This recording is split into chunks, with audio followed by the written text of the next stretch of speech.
It's time once again for the Coca Crystal Show on this most heartwarming of family holidays, Veterans Day. Tonight featuring the victorious return of Tom Hackman of artistic and Soho Newsness renown, and special guest star Tiny Tim. All of this plus the return of our own MIA, Mike Chance, Nancy Borman with news and with child, that venerable veteran Vincent Titus, and of course Renfrew. All by the light of a full beaver moon. And speaking of the full beaver moon, here's the star of our show, direct from her smash debut as CG Arp's floor manageress, Coca Crystal.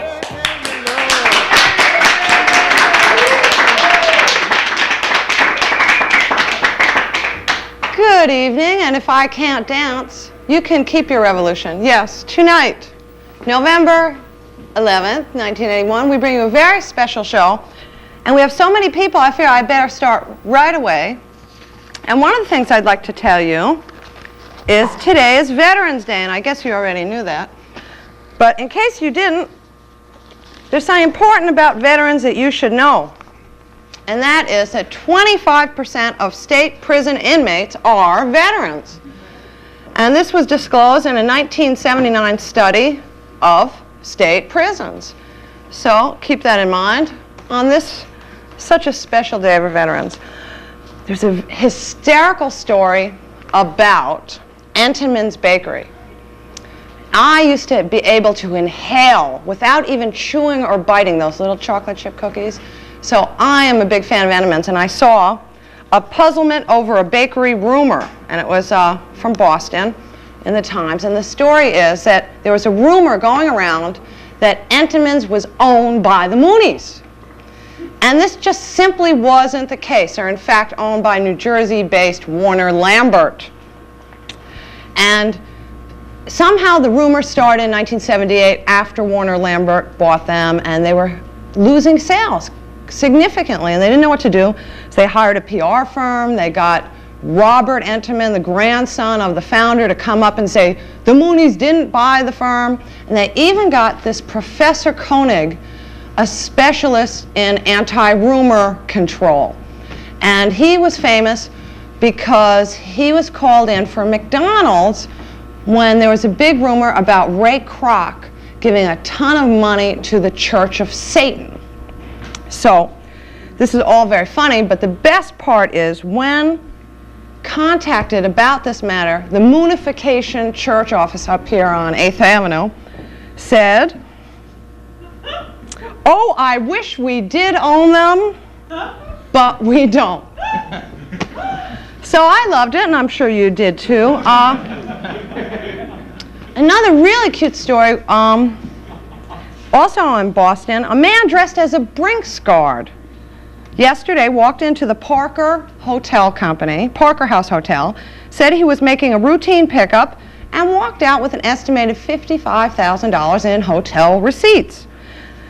The hotel didn't know they had been duped until the real Brinks guard showed up a few minutes later, and I kind of like that clever kind of thing. And I have one other item which is like of almost importance, and this was in the business section of the Times, and it says, help stamp out blue jeans.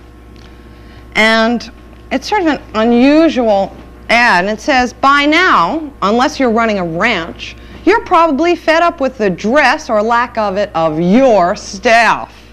It's a proven fact. Productivity and dress go hand in hand. That's where we come in. We'll outfit everyone from your typing pool to your messengers with career apparel that will have them looking as proud as you are of your company. Now, I just thought I didn't need to say anything else about it because it's pretty funny. I'm sure if you're in the typing pool, you'll welcome this sort of news. Lucky for us, they had something called Not So Vital Statistics of Alexander M. Haig Jr., his height, his weight, his shoe size, and various other things. None of them were interesting except the following items. He's 5'11", weighs 190 pounds, and has a shoe size of 9.5. Now, I think that's pretty small, and I think I know what it means. Also, his favorite actress is Shirley Temple. He has no lucky number. And as far as fashion goes, it's sort of interesting what they say. He says, recently recognized as the best dressed official in government. He takes dress very seriously. Wears pants with cuffs. Get out of here. That's ridiculous. All right, those are the thrilling items, except for one thing, which maybe I'll save for the phone calls because it sure is funny. And two other things. One thing is that last Friday, Reagan came by to see me when he was in town. And it was far out, and like 15 motorcycles pulled up in front of the house. And I said, my God, what's going on out here? They picked my street to go by. So I'm looking out the window, and I couldn't believe it. And I said, gee, should I be the first person to get arrested for throwing an organic egg? And I said, I can't decide.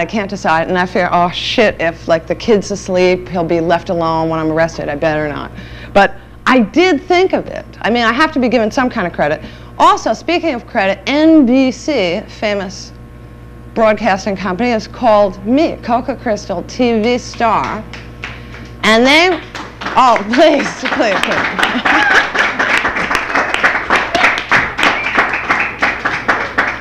I can't believe this. Anyhow, they called me, believe it or not. They found my number.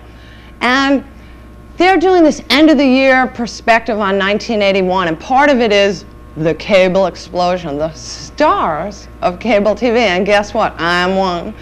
And they've asked for tapes, and I've sent them, and they're actually going to use them. So you'll get a chance to see me on real TV. Unlike now. Which is sort of, you know, an unreal thing. But speaking of unreal things, we have a very special announcement. Vincent Titus turned 75 years old.